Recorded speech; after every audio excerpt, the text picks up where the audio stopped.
Hi guys, for today's video, gagawa tayo ngayon ng shrimp with white wine. Butter.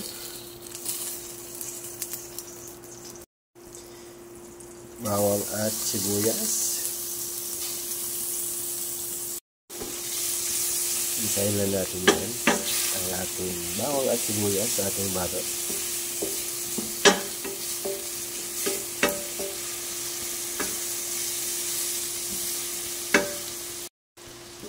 Naglagay pala ako dyan ng ating shrimp head o ulo ng hipon. Binisa natin yan sa ating bawang at sibuyas. Isa rin yan sa pampatagtag lasa sa ating nilulutong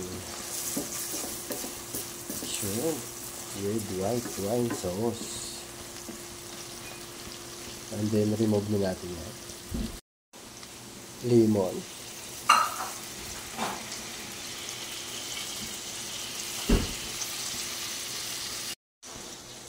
White wine.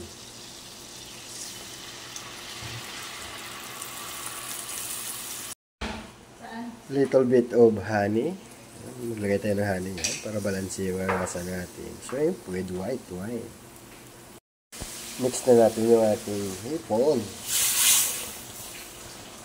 Or shrimp. Mix na natin.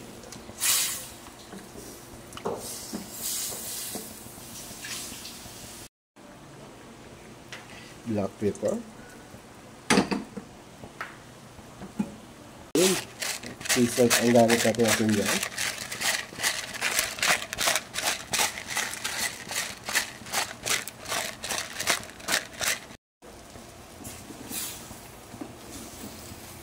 Mix lang yan.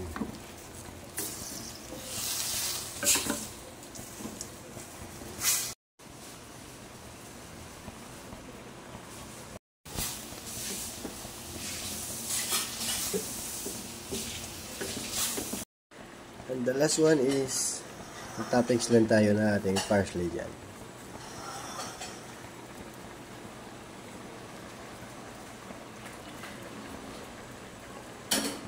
So yun guys, ready to serve ang ating shrimp with white wine sauce. Thank you so much. Thank you for watching. God bless us all.